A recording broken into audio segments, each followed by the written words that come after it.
Hello everyone, apex classes के digital platform पे आपका स्वागत है। मैं हूं अभिषेक राठौड़। आज हम वर्त की परिधि एवं क्षेत्रफल का पार्ट 3 स्टार्ट करने जा रहे हैं।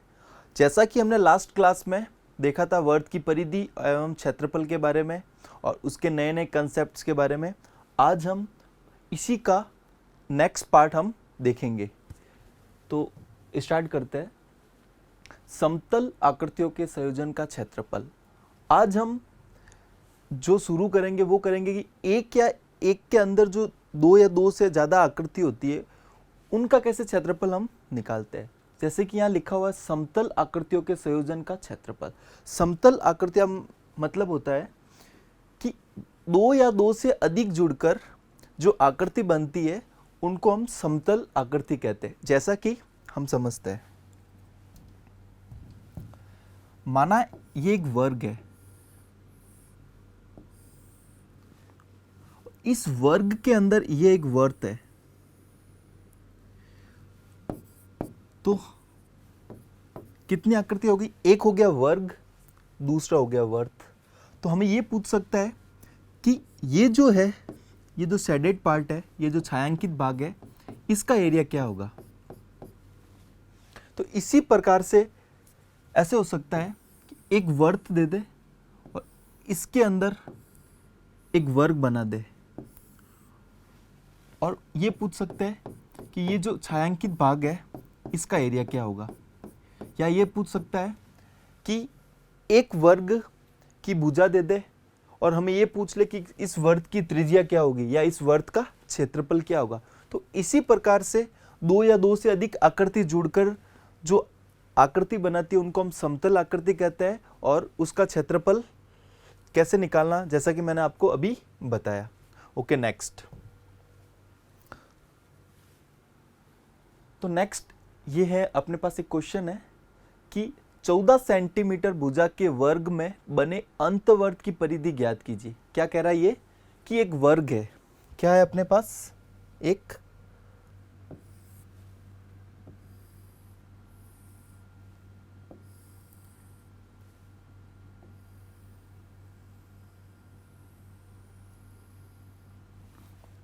ये ए है, ये बी है, ये सी है, ये डी है। तो इस वर्ग की भुजा क्या है अपने पास? 14 सेंटीमीटर। ओके, तो इसने पूछा है कि अंतवर्त की परिधि ज्ञात कीजिए। ये अंदर जो वर्त है, इस वर्त की परिधि ज्ञात करना है। तो हमें पता है कि वर्त की परिधि कैसे निकालते हैं। वर्त की अंतवर्त की परिधि, वर्त की परिधि का सूत्र होता है 2 पाई r। तो अपने पास r चाहिए, तो r कैसे आएगा अब देखते हैं। जैसे कि अगर ये ए बी 14 सेंटीमीटर है और ये इसका केंद्र है, तो ये कितना होगा? ये भी 14 सेंटीमीटर होगा। ए बी अगर 14 है तो ये का ये भी 14 होगा। अगर ये 14 है और ये इसका केंद्र, ये कितना होगा? ये होगा 7 और ये भी होगा 7। अब केंद्र है O और PQ इसका एक व्यास है। क्या है? व्यास। और व्यास कितना है? 14। तो त्रिज्या कितनी होगी? अगर PQ बराबर वर्त का व्यास कितना दे रखा है? 14 सेंटीमीटर, तो त्रिज्या कितनी होगी? व्यास की आधी होती है, तो कितना आया? 7 सेंटीमीटर। तो अंतवर्त की परिधि हम कैसे निकालेंगे? ये 2 पाई का मान कितना होता है? 22/7 इंटू आर की जगह हमने लिखा 7। ये 7 से 7 कैंसिल, 2 इंटू 22 कितना होता है? 44 सेंटीमीटर। Okay, clear. नेक्स्ट अपने पास एक क्वेश्चन है कि यदि एक वर्त का परिमाप एक वर्ग के परिमाप के बराबर है तो उनके क्षेत्रफलों का अनुपात ज्ञात कीजिए। तो सबसे पहले माना ये एक वर्ग है,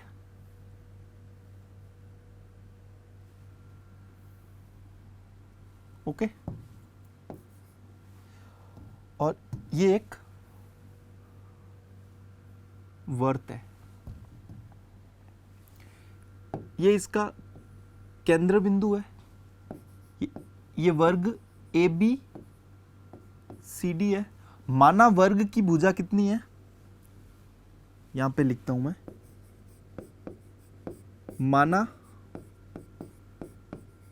वर्ग की भुजा बराबर ए, कितना है ए, और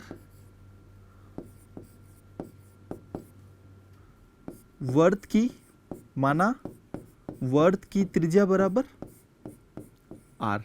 ये कितना है, ये आर दे रखा है।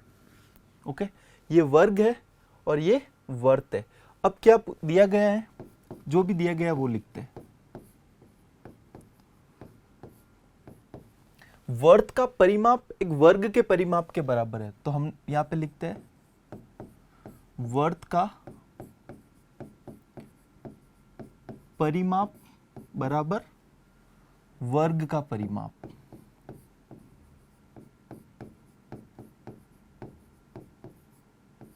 ओके, वर्त का परिमाप क्या होता है, वर्त की परिधि, और वर्त की परिधि को हम कैसे लिखते हैं, 2 पाई और त्रिज्या कितनी मानी हमने, r, तो हमने यहां पे लिखा 2 पाई r।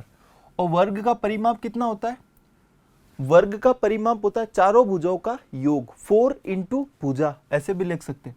तो 4 और भुजा कितनी है, हमने यहाँ पे भुजा को a माना है, तो हम यहाँ पे क्या लिखेंगे, भुजा की जगह a, 4a। ओके, अब हम इसको सॉल्व करते हैं। r बराबर क्या होगा, 4a बट्टा 2 पाई, ये 2 पाई इसके नीचे आ जाएगा। अब इसको सॉल्व करते हैं, ये 2 से 4 2 टाइम्स गया, तो 2a इंटू पाई, तो r बराबर कितना बचा, 2a इंटू पाई। अब हम क्या पूछा है इससे कि उनके क्षेत्रफलों का अनुपात ज्ञात कीजिए। तो ओके, वर्त का क्षेत्रफल अनुपात पूछा है, तो बट्टा वर्ग का क्षेत्रफल। वर्त का क्षेत्रफल कितना होता है, हम सबको पता है क्या होता है, पाई आर स्क्वायर। एंड वर्ग का क्षेत्रफल कितना होता है, भुजा का स्क्वायर। तो भुजा कितनी है, ए स्क्वायर। ओके, अब हम क्या करेंगे, ये पाई है, आर की जगह हम क्या लिखेंगे, 2a अपॉन पाई, जहां आर बराबर क्या है, 2a अपॉन पाई। तो यहां पे आर स्क्वायर है, तो क्या होगा, 2a अपॉन पाई का स्क्वायर। तो यहां पे मैं लिख सकता हूं आर की जगह 2a अपॉन पाई का स्क्वायर अपॉन ए स्क्वायर बराबर पाई इंटू 2 की पावर 2 है तो 4, a की पावर 2 है तो a स्क्वायर। ये पाई नीचे चला जाएगा और पाई क्या है, होल स्क्वायर है, तो ये पाई स्क्वायर नीचे आ गया और a स्क्वायर नीचे ऑलरेडी है। तो देखो a स्क्वायर से a स्क्वायर कैंसिल, एक पाई से एक पाई कैंसिल, तो कितना बचा, 4 बट्टा पाई। तो 4 पाई की जगह क्या लिख सकते हैं, 22 बट्टा 7, तो इंटू 7 ऊपर आ जाएगा, ये 22 बट्टा 7। तो अब ये 2 से 4 2 बार गया और 22 11 बार गया, तो ऊपर क्या बचा, 2 इंटू 7, नीचे क्या बचा 11, 2 इंटू 7 कितना होता है 14 बट्टा 11। तो अपने पास वर्ग का क्षेत्रफल बट्टा वर्ग का क्षेत्रफल कितना आया, 14 अपॉन 11, मतलब अनुपात कितना आया, 14 अनुपात 11, 14 अनुपात 11। Okay, get it, I hope आपको समझ में आया होगा। ओके, नेक्स्ट,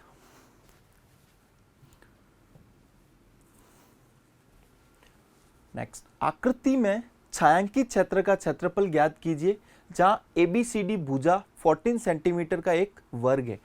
ये ABCD एक वर्ग बना हुआ है, क्या बना हुआ है, वर्ग, तो जिसकी भुजा कितनी है 14 सेंटीमीटर दे रखी है और एक वर्ग में चारों भुजाएं समान होती है, तो मतलब ए बी बराबर 14 है, ये भी 14 होगा, ये भुजा भी 14 है और ये भी 14 होगी। तो इसने क्या पूछा कि छायांकित भाग का क्षेत्रफल निकालना। ये जो ग्रे ग्रे कलर का दे रखा है ना छायांकित भाग, इसका हमें क्षेत्रफल निकालना। इसका क्षेत्रफल कैसे निकलेगा, अगर हम इस पूरे वर्ग का क्षेत्रफल में से इन 4 सर्कल जो वर्ग दे रखा है, अगर इनका क्षेत्रफल अगर हम माइनस करते हैं तो हमारे पास क्या बचेगा, ये जो छायांकित भाग है इसका यही बचेगा। तो हम यहाँ पे लिखते हैं जैसा कि निकालना क्या है, छायांकित भाग का क्षेत्रफल क्या होगा, वर्ग का क्षेत्रफल माइनस 4 वर्ग का क्षेत्रफल। वर्ग का क्षेत्रफल क्या होता है, हमें सबको पता है, भुजा का स्क्वायर, और 4 वर्ग का क्षेत्रफल क्या होता है, पाई आर स्क्वायर। भुजा कितनी है 20, इसका स्क्वायर माइनस 4 पाई। अब हमें यहाँ पे क्या चाहिए, आर। आर क्या होता है, वर्ग की त्रिज्या। ओके, तो यहाँ पे देखते हैं कि ये एक वर्ग है और इस वर्ग की भुजा ये है 14। अगर मैं यहाँ पे, ये इसका एक सेंटर है और देखो ये इसका एक हाफ है, तो ये कितना होगा, ये 7 होगा और ये भी 7 होगा और ये कितना होगा, अगर ये 7 है तो ये भी 7 होगा, अगर ये 7 है तो ये कितना होगा, इसका आधा, 7 का आधा कितना होता है 3.5 और ये भी होगा 3.5। तो वर्ग की त्रिज्या कितनी आई अपने पास 3.5। और यहां पे देखते हैं ये भी 7 है, ये भी 7 होगा और ये केंद्र है, ये कितना होगा, ये 3.5 और ये भी 3.5। तो वर्ग की त्रिज्या कितनी आई अपने पास 3.5। तो हम r की जगह यहां पे क्या लिखेंगे 3.5 का स्क्वायर। 20 का स्क्वायर होता है 20 इंटू 20 कितना होता है 400, 400 माइनस 4 पाई की जगह हमने लिखा 22/7 और इंटू 3.5 इंटू 3.5। अब यहां से एक पॉइंट गया तो कितना बचा 10, एक पॉइंट गया नीचे कितना है 10। ये 5 का भाग इसमें 2 बार गया, इसमें 7 बार गया, 5 दूनी 10 और 5 इंटू 7 35। ये 7 से ये 7 कैंसिल, ये 2 से 4 2 टाइम्स गया, ये 2 से 2 टाइम्स गया। अब क्या बचा 400 माइनस क्या बचा यहाँ पे 22 इंटू ये 22 इंटू 7।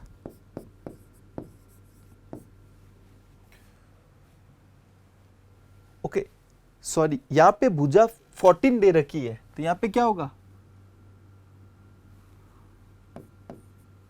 14। तो 14 का स्क्वायर होता है 196, ये भी होगा 196 और ये होगा 196 196 और 22 इंटू 7 होता है 154। 6 में से 4 गया 2, 19 में से 15 गया 4। आई होप आपको समझ में आया होगा। 42 सेंटीमीटर, ये यहाँ पे 20 नहीं 14 था, 14 कितना था 14 और 14 का स्क्वायर होता है 196। ओके नेक्स्ट, दी गई आकृति में AB का व्यास है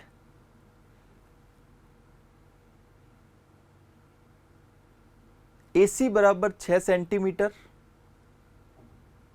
एंड BC बराबर 8 सेंटीमीटर, तो छायांकित भाग का क्षेत्रफल ज्ञात कीजिए। ये देखो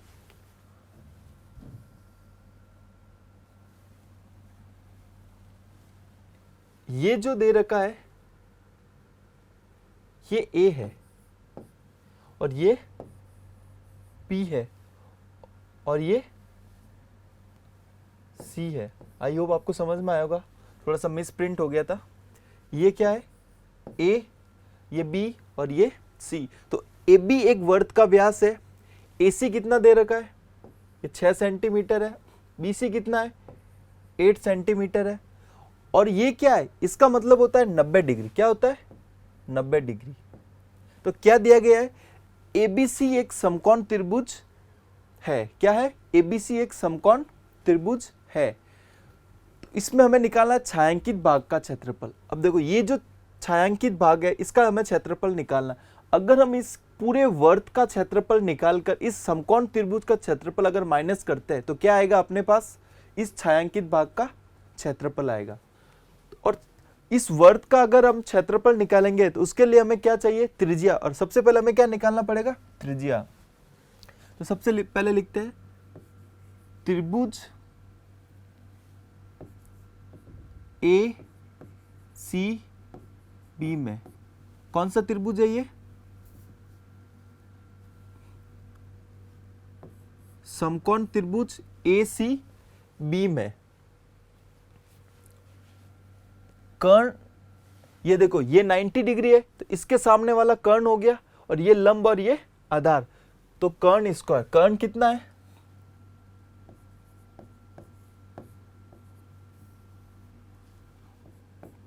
बराबर लंब स्क्वायर प्लस आधार स्क्वायर। तो कर्ण कितना है ए बी स्क्वायर बराबर लंब 6 प्लस आधार 8 स्क्वायर। ए बी कितना होगा, अंडर रूट हो जाएगा, स्क्वायर हटेगा तो 6 का स्क्वायर 36 और 8 का स्क्वायर 64। तो कितना होगा ए बी 100। और ये किसका होता है वर्गमूल, इसका वर्गमूल होता है 10। तो ए बी कितना है अपने पास 10। तो ये कितना होगा, ये 5 और ये कितना होगा 5। ओके, तो वर्त की त्रिज्या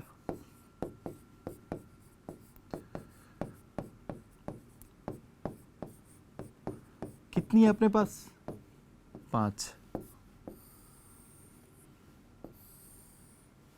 5 सेंटीमीटर।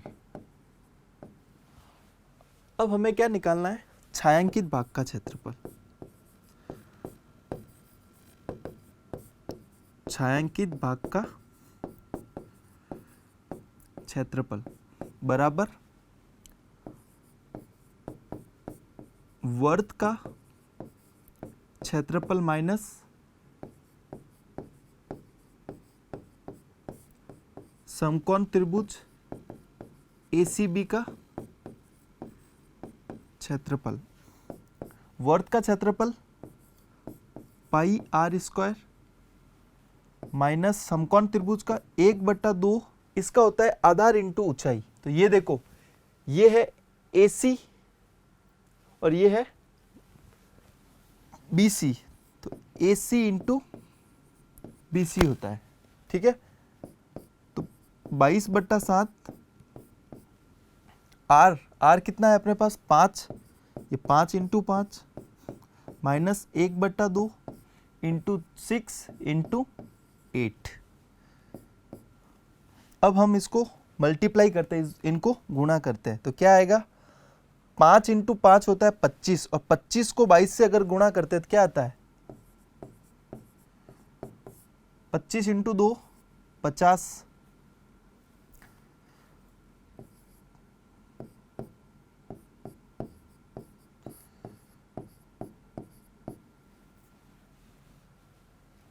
$550/7 माइनस ये 2 का भाग गया इसमें 4 बार, 6 इंटू 4 24। 550 में अगर 7 का भाग देते हैं तो क्या आता है, ये देखो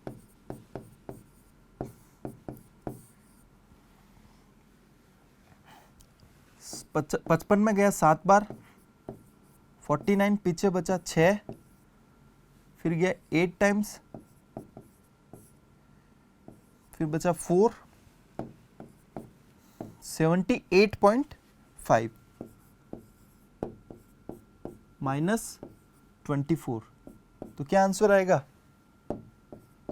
8 में से 4 गए 4, 7 में से 2 गए 5, तो 54.5 सेंटीमीटर स्क्वायर। क्या आंसर आया? 54.5 सेंटीमीटर स्क्वायर। आई होप आपको समझ में आया होगा। नेक्स्ट, ये क्वेश्चन है अपने पास कि दी गई आकृति में छायांकित डिजाइन का क्षेत्रफल ज्ञात कीजिए जहां ABCD भुजा 10 सेंटीमीटर का एक वर्ग है तथा इस वर्ग के प्रत्येक भुजा को व्यास मानकर अर्धवर्त खींचा गया है। मतलब ये कह रहा है कि ये जो डिजाइन है अपने पास, ये दे रखी, इसका क्षेत्रफल हमें निकालना है। तो और क्या कह रहा है कि ये जो है इसकी भुजा 10 सेंटीमीटर है, ठीक है। तो इस वर्ग के प्रत्येक भुजा को, माना कि ये एक भुजा है और इसका देखो ये अर्धवर्त खींचा गया है। ये O पॉइंट है, क्या है? O। आई होप आपको दिख रहा होगा ये O। ये देखो DOC एक अर्धवर्त है, BOC एक अर्धवर्त है, AOB एक अर्धवर्त है, AOD एक अर्धवर्त है। अगर इस छायांकित डिजाइन का क्षेत्रफल हमें निकालना है तो हम क्या करेंगे? इस वर्ग का क्षेत्रफल में से ये जो है भाग, ये 1, ये 2, ये 3, ये 4, अगर इनका क्षेत्रफल अगर हमें माइनस करते हैं तो हमारे पास क्या बचेगा? इन 4 का क्षेत्रफल बचेगा, इसका क्षेत्रफल बचेगा। तो आई होप आपको समझ में आया होगा कि कैसे हमें निकालना है। तो अब हम क्या करते हैं कि इनका क्षेत्रफल निकालते हैं। अब देखो इनका क्षेत्रफल कैसे निकालना है। ये है O। अगर हम इस पूरे वर्ग में से, वर्ग का क्षेत्रफल में से AOD, ये पूरा, ये जो है ना AOD, ये A, ये OD, ये पूरा का क्षेत्रफल और ये BOC का क्षेत्रफल अगर हम माइनस करते तो अपने पास क्या बचता है? इसका और इसका, भाग 1 और भाग 2 का भाग 3 का क्षेत्रफल अपने पास बचता है। तो सबसे पहले मैं ये लिखता हूं,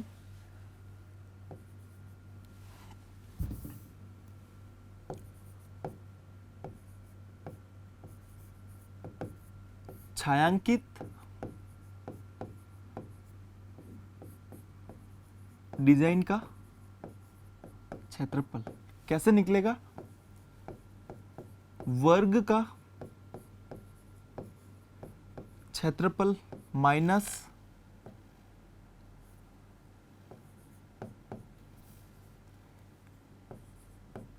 भाग 1, 2, 3, 4 का, चारों का क्षेत्रफल जोड़कर अगर हम इसको माइनस कर देंगे। ओके, ये है अपना समीकरण नंबर 1।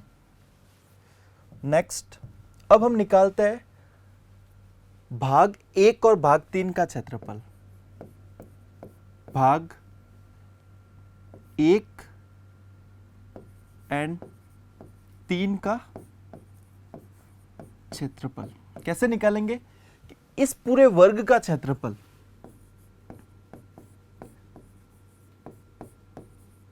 वर्ग का क्षेत्रफल माइनस क्या करेंगे? कि अर्धवर्त,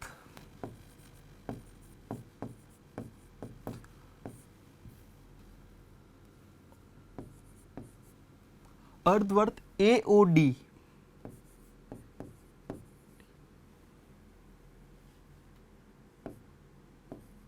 का क्षेत्रफल प्लस अर्धवर्त BOC का क्षेत्रफल, दोनों को क्षेत्रफल को जोड़कर इस वर्ग के क्षेत्रफल में से अगर माइनस करते हैं तो अपने पास क्या आएगा?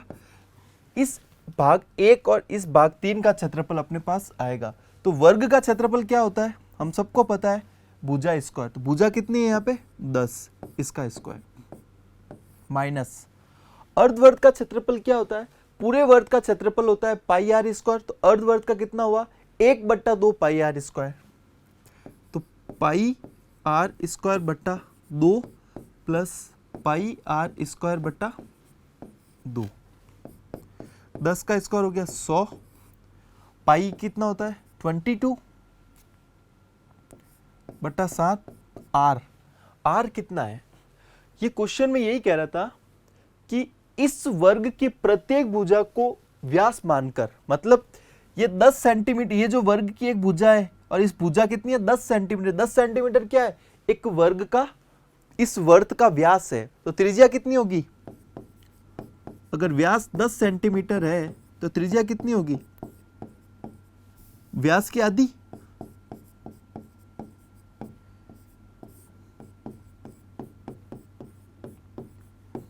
पांच सेंटीमीटर। तो मैंने यहां पे लिखा आर स्क्वायर की जगह 5 इंटू 5 प्लस 22/2, सॉरी 22/7। आर की जगह हमने ये नीचे और 2 एक्स्ट्रा, त्रिज्या 5 और ये 2 है। 100 माइनस, अब देखो ये 2 से 22 11 बार गया, ये 2 से 22 11 बार गया। अब 5 इंटू 5 कितना होता है 25, और 25 और 11 को जब गुणा करेंगे तो क्या आएगा अपने पास 275/7 प्लस 5 इंटू 5 25 इंटू 11 कितना होता है 275/7। हम अब क्या कर सकते हैं, एलसीएम भी ले सकते हैं, ये 7, अब क्या बचेगा 275 प्लस 275। ओके, अब यहां पे करते हैं नेक्स्ट। तो कितना आया था अपने पास 100 माइनस 275, और 275 कितने होता है 5 और 5 10, 7 और 7 14 और 1 15, 550। 550 में 7 का भाग देना है। अभी हमने दिया था कितना आया था 79.5, 78.5, तो क्या बचेगा अपने पास 21.5। अब देखो ये भाग 1 और 3 का क्षेत्रफल आया अपने पास 21.5, तो ये 2 और 4 भाग, इसका अगर क्षेत्रफल निकालना है तो क्या करेंगे,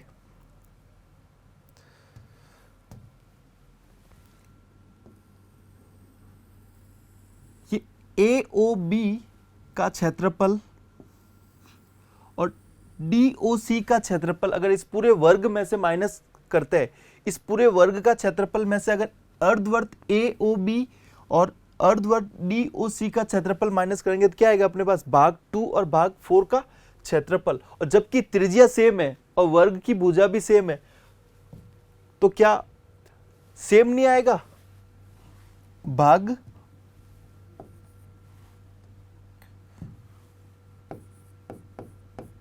2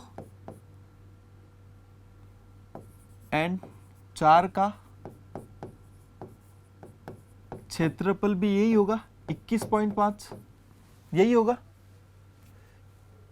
क्योंकि पूरे वर्ग में चारों भुजाएं समान है और त्रिज्या भी सबकी बराबर, इस अर्धवर्त की त्रिज्या भी 5 है, इस अर्धवर्त की त्रिज्या भी 5 है, इस अर्धवर्त की त्रिज्या भी 5 है, मतलब चारों अर्धवर्त की त्रिज्या कितनी है अपने पास 5 है। तो अब हमें क्या निकालना है, छायांकित डिजाइन का क्षेत्रफल क्या होता है। ये देखो समीकरण 1 से क्या लिखेंगे, यहाँ पे समीकरण 1 से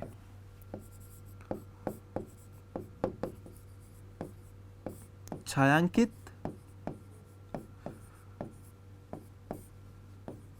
डिजाइन का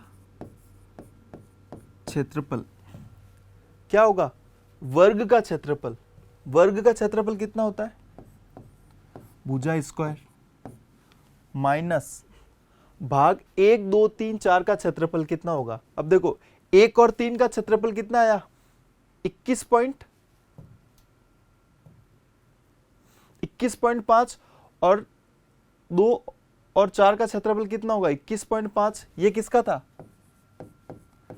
भाग 1 एंड 3 का।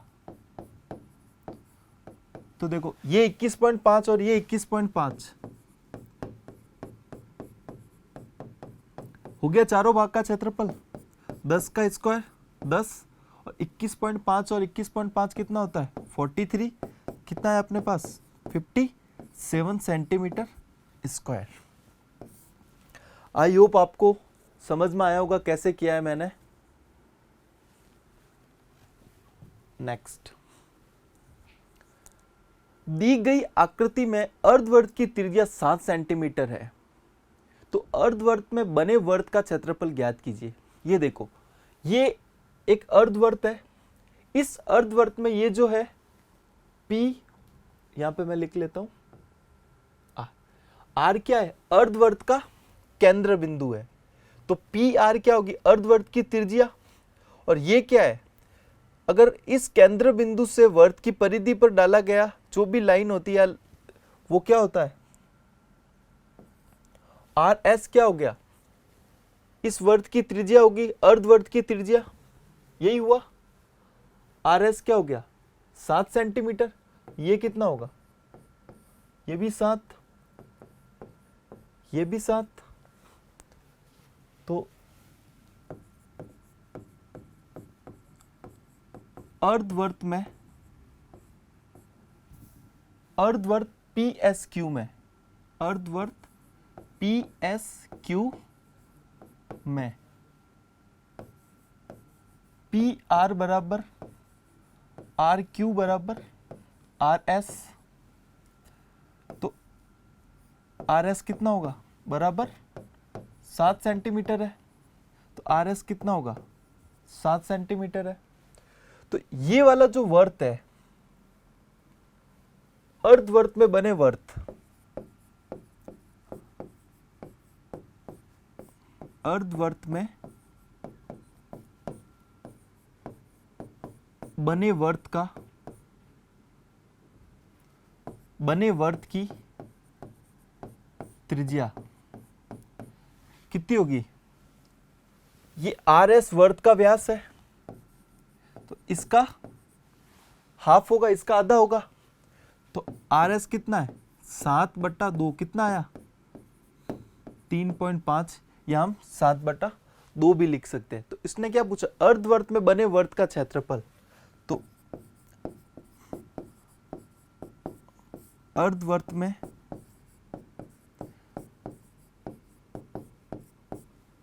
बने वृत्त का क्षेत्रफल कितना होगा पाई आर स्क्वायर, पाई कितना है 22/7 इंटू आर कितना है 7/2, 2 बार है तो 7/2, एक 7 से एक 7 कैंसिल, ये 2 से 11 टाइम्स, तो 77, 11 इंटू 7 77 और नीचे बचा 2, क्या बचेगा 38.5 सेंटीमीटर स्क्वायर। आई होप समझ में आया होगा आपको। नेक्स्ट है शॉर्ट नोट्स, इसकी हेडिंग है इस पूरे चैप्टर का हम क्या देखते हैं, कितने फॉर्मूले थे, क्या क्या बेसिक कंसेप्ट था वो हम देखेंगे। सबसे पहले हमने देखा था वृत्त की परिधि, और वृत्त की परिधि क्या होता है 2 पाई आर, जहां आर क्या है त्रिज्या, जहां आर क्या है त्रिज्या। वृत्त का क्षेत्रफल कैसे निकालते थे पाई आर स्क्वायर, जहां आर क्या है वृत्त की त्रिज्या। ये कह रहा है नेक्स्ट है दो सकेंद्रीय वृत्तों द्वारा परिबद्ध क्षेत्र का क्षेत्रफल, तो दो सकेंद्रीय वृत्तों द्वारा परिबद्ध क्षेत्र का क्षेत्रफल क्या होगा pi R square minus R square, यही था। इसको हम और क्या लिख सकते थे पाई आर प्लस आर और आर माइनस आर, जहां आर बड़ा होगा कैपिटल आर छोटे आर से बड़ा होना चाहिए, ठीक है। अब नेक्स्ट है त्रिज्य खंड के चाप की लंबाई। त्रिज्य खंड के चाप की लंबाई कैसे लिखते थे 2 पाई आर थीटा बटा 360। त्रिज्य खंड का क्षेत्रफल क्या था पाई आर स्क्वायर थीटा बटा 360। एक नेक्स्ट हेडिंग है त्रिज्यखंड का क्षेत्रफल। ये देखो दोनों सेम हेडिंग है, लेकिन जब इस त्रिज्यखंड का क्षेत्रफल हम एक और तरीके से निकाल सकते थे, 1/2 L into R, 1/2 L into R, जहां पे L क्या है, त्रिज्यखंड के चाप की लंबाई, और R क्या है, त्रिज्या। अगर अपने पास त्रिज्यखंड के चाप की लंबाई निकालनी हो और निकाली गई हो और R दे रखा हो, तो ये फॉर्मूला यूज करके हम त्रिज्यखंड का डायरेक्ट क्षेत्रफल निकाल सकते हैं। वर्तखंड का क्षेत्रफल, वर्तखंड का क्षेत्रफल क्या होता है, पाई आर स्क्वायर थीटा बटा 360 minus R square upon 2 sine theta. तो ये है पूरे चैप्टर के शॉर्ट नोट्स जो हमने पढ़ा था अभी तक। आई होप आपको अच्छे से समझ में आया होगा। Okay, thank you very much. Subscribe करें हमारा apex classes edutech YouTube channel, साथ ही बेल आइकन को क्लिक करना बिल्कुल ना भूलें, ताकि आगे आने वाले सभी यूट्यूब वीडियोस की अपडेटेड नोटिफिकेशंस सबसे पहले आपको मिले। Apex classes edutech, subscribe now.